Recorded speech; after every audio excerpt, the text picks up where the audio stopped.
Yesterday I got a board. Part number, it's from a Treadmill.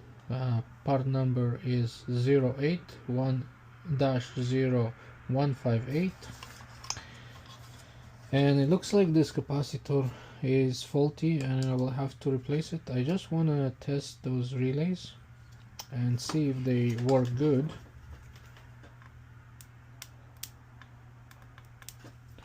I think this relay is stuck. Okay, this relay is good. They are sticky. Let's see. I want to see if they're actually opening and closing. So I have 4 here legs, 4 there. Let's see between 1 here and continuity test. We think from here to here. Let's see.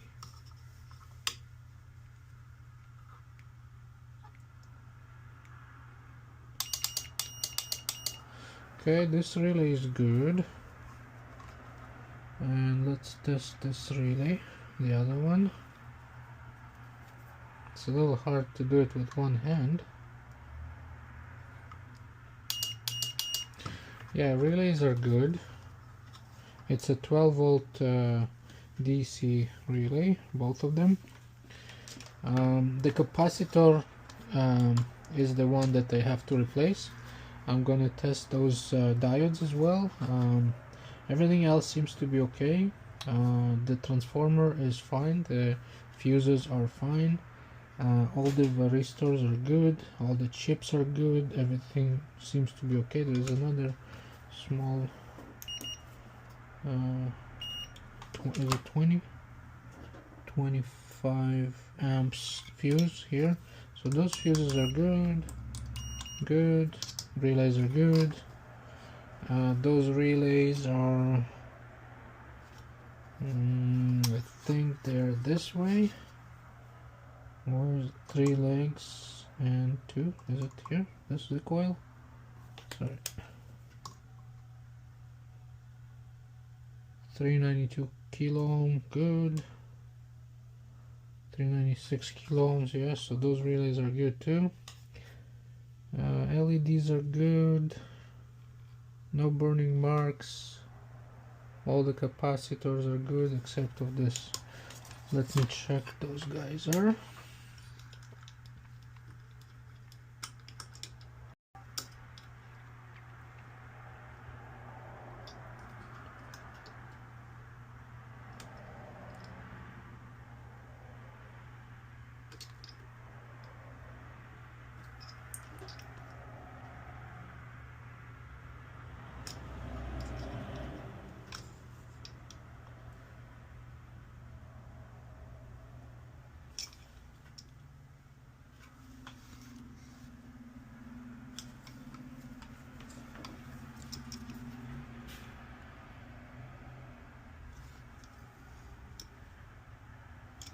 Yeah, they're all good except of this one, but this one is a different, so those ones are good. This one is, yeah, this one's good too. So yeah, the only thing is the capacitor. All what I have to do is to find this 1500 UF capacitor and replace it. It should be okay. I don't think it's very hard. There's only 2 points here. You see how it's swollen? So this is my video for today for this treadmill. I'll replace the capacitor. There's a little bit of silicone I have to remove, not too much. Everything else seems to be okay. I don't see any issues, and then I'll let the customer try it and it should be all good to go. I have to replace this one up. Thank you for watching and take care.